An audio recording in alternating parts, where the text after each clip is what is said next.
The Pixel 8 Pro battery test is finally here, and it's going up against this year's champ in the iPhone 15 Pro Max. Taking a look at the spec sheet, the Pixel is powered by the all-new 4nm Tensor G3 chip, and it has an even bigger battery than last year at 5050 mAh, which is 13% bigger than the one on the iPhone. Of course, the Pixel's resolution is 11% higher than the iPhone's, so that may end up negating the benefits of its bigger battery, and as always, optimization is going to play a role. Will the Pixel be able to pull off the upset, or will the iPhone streak over Android phones continue?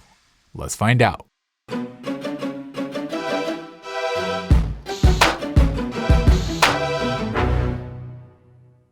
Alright, we'll kick things off in the phone test, where each device is going on the same 1-hour phone call. We have consistent audio playing back on the other end of the phone call, so the main things being taxed here are the earpieces and the modems, since the displays do remain off for most of the test. And 60 minutes later, neither phone takes a major hit. The Pixel drops just 2 points down to 98, while the iPhone is still reporting 100%. Here in the messaging test, since all we're doing is texting back and forth with our automated chatbot, this time the main thing drawing the power on these phones will be the displays. There have been some reports about the Pixel's new display being more power efficient than before with that new Samsung E7 panel, but at least through messaging, it wasn't enough to give the Pixel the edge, with it dropping by 8 points compared to the iPhone's 6-point drop. Meaning, if we take those percentages at face value, the iPhone only used 266 mAh of its battery compared to the Pixel using up 404 mAh for the same exact task, which, considering that both of these phones have the same 6.7-inch screen size, is a pretty big difference.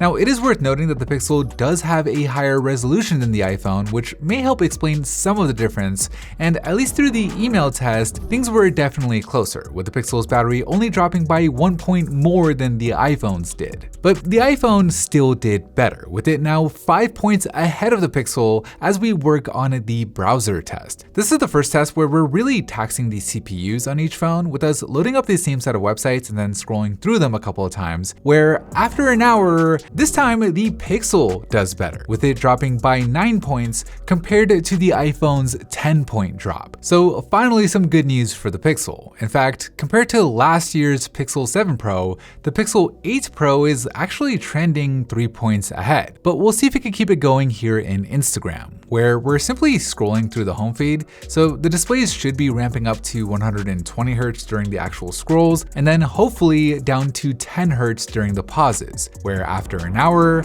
this time the iPhone does better, gaining its biggest lead of the test so far, with it ahead by 6 points as we move on to standby, where we have each phone sit there with its display off for a full 16 hours, where despite having a smaller battery, the iPhone does better once again, adding another 2 points to its lead as we start working on YouTube. Now, most of you know this by now, but it's still worth mentioning that we always calibrate the screens and the speakers to the same levels in our tests, so that way everything is nice and fair, where after an hour of binge watching some PhoneBuff, we see the biggest difference yet, with the iPhone pulling another 3 points ahead of the Pixel, meaning heading into this gaming test, the iPhone has its first double-digit lead, and things might actually get even worse here for the Pixel. As I mentioned earlier, the Pixel does have that higher resolution, with 11% more pixels than the iPhone in total, which may end up hurting it here in Alto's Adventure, where the GPU should be getting taxed a bit. But somewhat surprisingly, after an hour,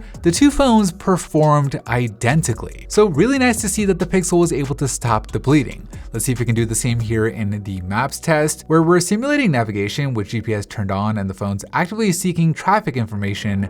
But no, the iPhone manages to do a little bit better, dropping by only 7 points compared to the Pixel's 8. Here in Spotify, we're just playing music on each phone. Again, those speakers are calibrated to the same decibel counts, where 60 minutes into it, the iPhone does better yet again, with it still having 30% of its battery remaining, while the Pixel is at nearly half of that at 16%, which might not even be enough to get it through this Snapchat test, which is easily the most intensive test in this test so far. far. Not only does it tax the cameras, the microphone, and the speakers, but also the storage, where the Pixel is using UFS 3.1 instead of UFS 4.0, which in theory is 46% less efficient, and combined with many other factors, leads to the Pixel's battery draining completely after 53 minutes, while the iPhone is still at a healthy 18%. Now, while the Pixel's result is a really good one in my book, pretty much any phone that can reach Snapchat is good enough for me, that 18% advantage on the iPhone could go a really long way. Just from the results that we've seen already in this test, 18% on the iPhone can last you up to an hour and 48 minutes of web browsing, or even up to 3 hours and 36 minutes in Instagram. But in a more intensive task like Snapchat, of course, it wouldn't be as long, with the iPhone finishing Snap with 16% before heading into the app cycle test, where things start to get really intensive, with us opening up each of these apps, closing them all, and then repeating the process until the phone dies, which for the iPhone doesn't just last another hour, but an hour and 44 minutes, bringing the iPhone's total time to 27 hours and 44 minutes, while the Pixel lasted for 25 hours and 53 minutes, making the winner by a big margin the iPhone 15 Pro Max. Anyways, that is it for me in this video. Thank you for watching, and as always, I'll see you in the very next episode.